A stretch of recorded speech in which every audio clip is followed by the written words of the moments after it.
Қайырлы күн баршаңызға. Бүгін сіздермен ерекше дәмді картошкалы таяқшалар дайындаймыз.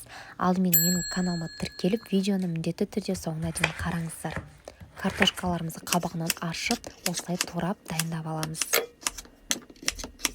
Және оны ыдысымызға салып, су құйып қайнатып алатын боламыз.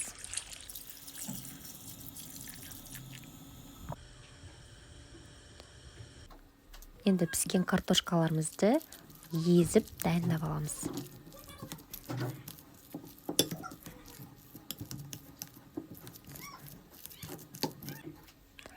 Осының үстіне сырымызды, кез келген қатты сырды қолдануға болады, және кукурузный крахмал міндетті түрде, және тұзды қосып барлығын жақсылап илеп қамырымызды, тестамызды дайындап аламыз.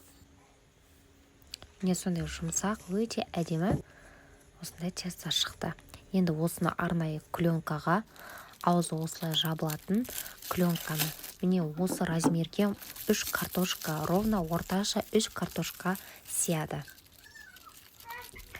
Енді аузын жауып, барлығын бір келкі етіп, бір тегіс етіп жайып аламыз.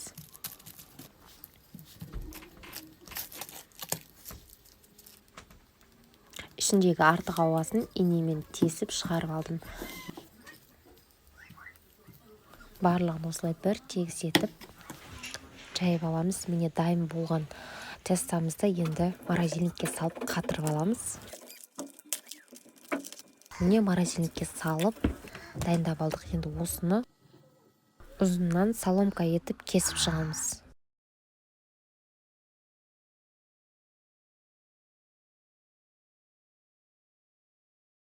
Барлығын бір келке етіп кесіп алып, ортасынан тағы да бір кесіп дайындап аламыз.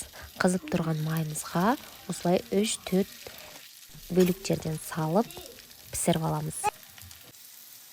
Екі беті қызарғанша жақсылап пісіріп аламыз.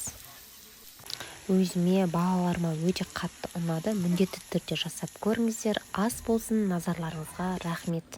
Міндетті түрде менің каналыма тіркеліп, қоңыраушаны басып қойыңыздар. Сіздермен болған Сандуғаш Әбдіқұлқызы.